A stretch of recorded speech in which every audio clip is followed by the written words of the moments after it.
Throughout this video, you will learn the long-term causes of World War I.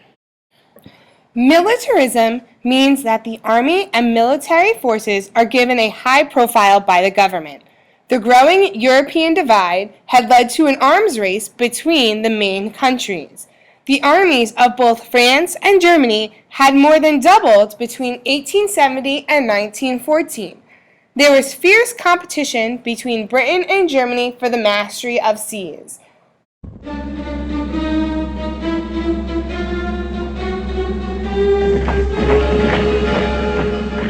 Towards the end of the 19th century, a warped kind of Darwinism was applied to nations and empires. A commonly held view at the time was that in the future, strong nations would flourish, while weak nations would be crushed. A strong army became a necessity, and war was considered by all the major powers as a viable policy option in order to gain or maintain superiority. Britain needed a large navy to protect her colonies and trade routes. In 1893, she had adopted a policy called the two-power standard. This meant that the British fleet should be equal to any two navies in the world put together. If Germany wanted to have a large empire, she needed a large navy. So, through a series of new laws, the Secretary of the German Navy, Tirpitz, began to turn the German Navy from a coastal protection force into a battle fleet. In 1906, the British Navy launched the HMS Dreadnought, a new type of battleship that could outgun any battleship afloat.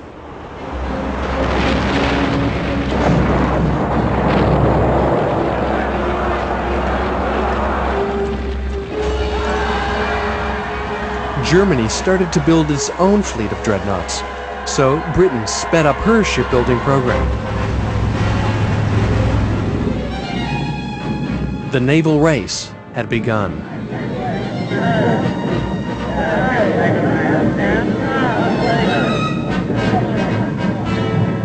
This naval buildup was part of a general arms race.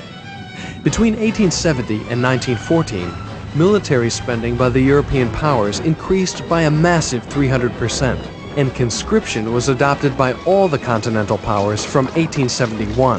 By 1914, more than 12 million men could be called into action in the event of war.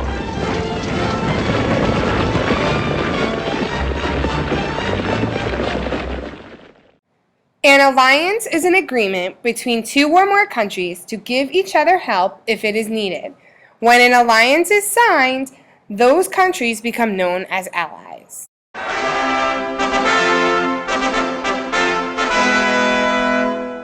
Wilhelm II became Kaiser in 1888, and in 1890 he forced Bismarck to resign. Days later, he let Germany's treaty with Russia lapse.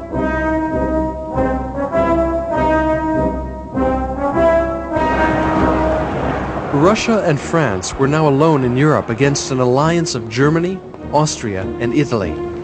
They were understandably nervous, so in 1894 they signed the Double Entente, in which they promised to fight side by side if either was attacked by Germany. They also agreed to mobilize their forces if any of the Triple Alliance forces mobilized theirs. France's isolation had ended, and 5 of Europe's great powers were now split into 2 rival camps: the Triple Alliance, made up of Germany, Austria-Hungary, and Italy, and the Double Entente of Russia and France. A dispute between any 2 of these powers had the potential to draw in the other 3. For 40 years, Britain had tried to keep out of European affairs in a policy called splendid isolation. When France and Russia, Britain's 2 major colonial rivals, signed the Double Entente, Britain decided to patch up some of her differences with her traditional enemy, France.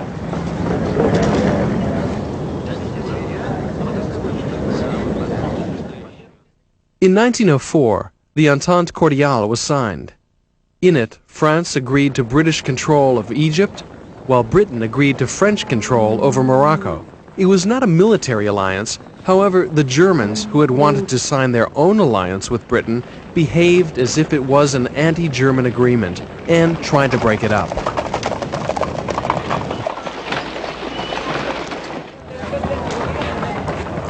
In 1905, the German Kaiser paid a visit to Morocco and declared that Morocco should be independent of France.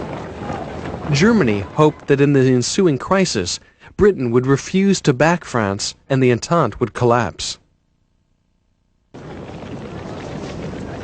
At a conference to solve the crisis, Germany threatened war. Britain and France called Germany's bluff, and the Entente was hardened.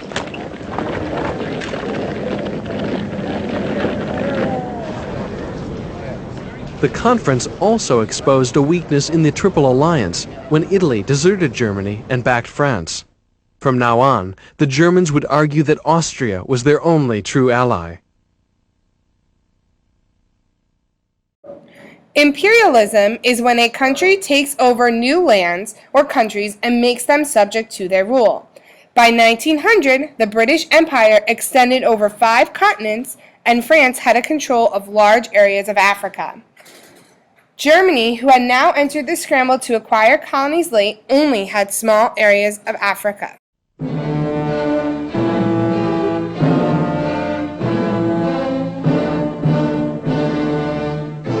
When Wilhelm II came to power in 1888, Britain, Russia, and France all had large colonial empires. He wanted Germany to be a world power with a large empire as well, to have a place in the sun. With a large empire, Germany would have access to raw materials and new markets, as well as added respect and prestige.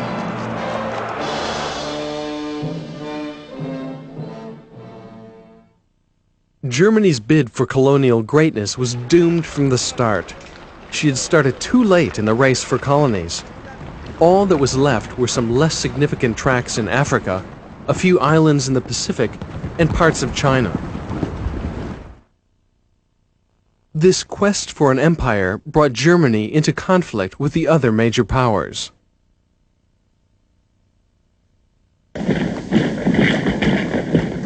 In 1911, French troops were sent to Morocco to help the Sultan's government and, at the same time, strengthen France's position. They occupied the capital Fez, and the German government thought that France would take over the entire country.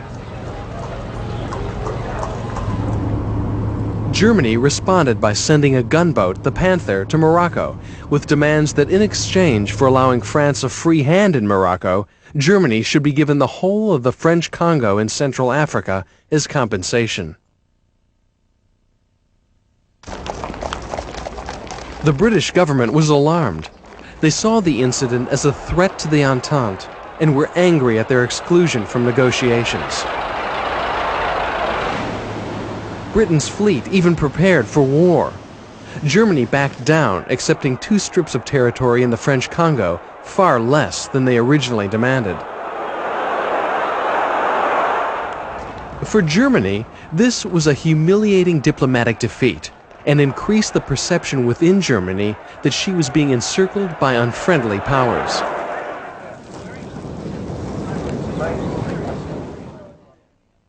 The Secretary of the German Navy, Admiral Tirpitz, used the crisis to pass a law to enlarge the German Navy. Britain followed suit and strengthened her military ties with France. The Anglo-French Entente had become almost a military alliance.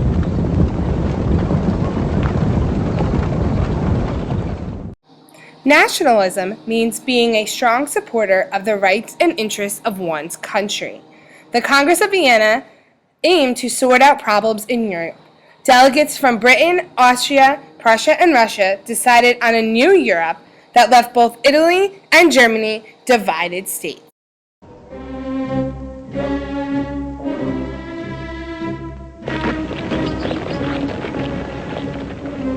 Within the Austro-Hungarian Empire, there were Czechs, Slovaks, Poles, Ruthenians, Serbs, Croats, Slovenes, and Italians.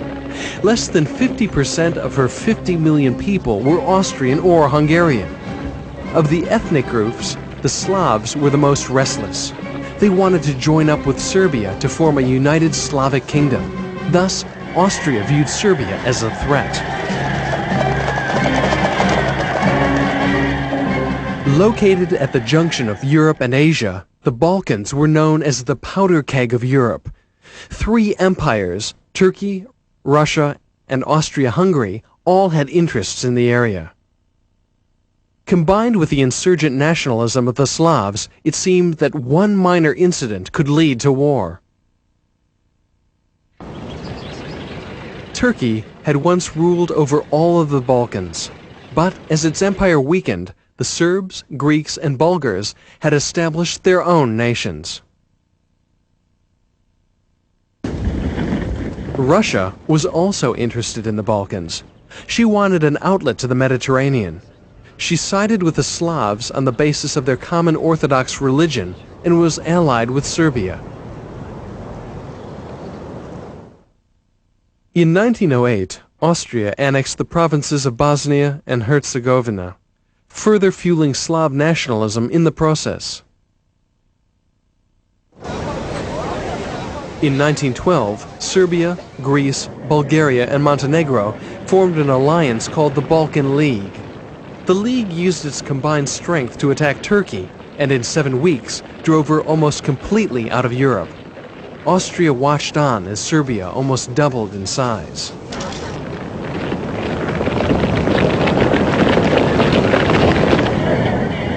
Relationships between Austria-Hungary and Serbia deteriorated rapidly after the Balkan Wars. The kings of Serbia and Montenegro considered uniting to form a Yugoslavia. The Serbian press called for a united Slavic nation that would liberate the Slavs living under Austrian rule.